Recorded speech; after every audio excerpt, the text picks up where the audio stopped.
তো ছাগলই, ছাগল নাম ছাগল রাখছে কিসের জন্য দেখেন কি করছে।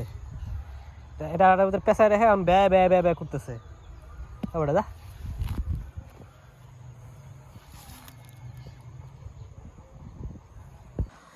আসসালামু আলাইকুম, আশা করি আল্লাহর অশেষ রহমতে সবাই ভালো আছেন। গত 2 দিন আর কি কোনো ভিডিও দেওয়া হয় না, তো আজকে এই জন্য একটা ভিডিও করলাম আর কি।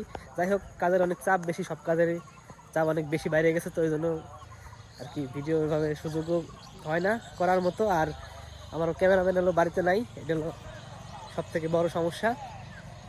তো আজকে সব কাজ শেষ করার পরে এখন আরেকটু পরেই এই ইফতারি হবে, ঠিক আছে। ইফতারের সময় হয়ে গেছে প্রায়, এখন একটু খেতে আসলাম, একটু ক্ষেত দেখার জন্য। ধান ক্ষেত এলো, ধান ক্ষেতের অবস্থা আলহামদুলিল্লাহ অনেক সুন্দর হয়েছে মাশাআল্লাহ। তারপরে কি হয়েছে দেখেন, যে আজকে দুপুরবেলা এই যে হাটের থেকে গরু নেওয়ার সময় গরু নামছিল ক্ষেতের ভিতরে আর কি।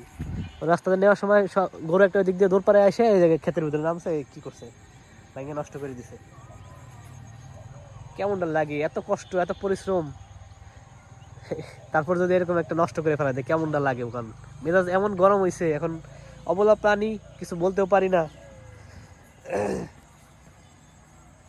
কি আর করা যাবে। যাই হোক, অতটা ক্ষতি হয় নাই, অল্প একটু ক্ষতি হয়েছে, অল্পের উপর দিয়ে গেছে। যে পরিশ্রমটা হয়েছে কৃষিকাজে, যেই পরিশ্রম, ঠিক আছে, যে করে একমাত্র সেই বোঝে, ঠিক আছে। এদিকে মনে করেন সব মসুরি সব পাকিয়ে গেছে, ঠিক আছে, ভালো হয় না বেশি একটা, মানে কাজ যত আছে সব একসাথে চাপছে, ঠিক আছে। এদিকে আপনার ধনের পাতা ছিল সব শেষ বিক্রি করা, আজকে বিক্রি করা শেষ হয়েছে, দাম অনেক কম। আজকে মনে হয় কত বেশি হলে 25 টাকা কেজি দিতে পারে। এগুলো শশার জমি, শশা গাছের এই অবস্থা, ঠিক আছে। শশা গাছেও ঠিক মতো যোগান যত্ন করতে পারতেছি না, সব কাজ একসাথে চাপছে, তো এই জন্য।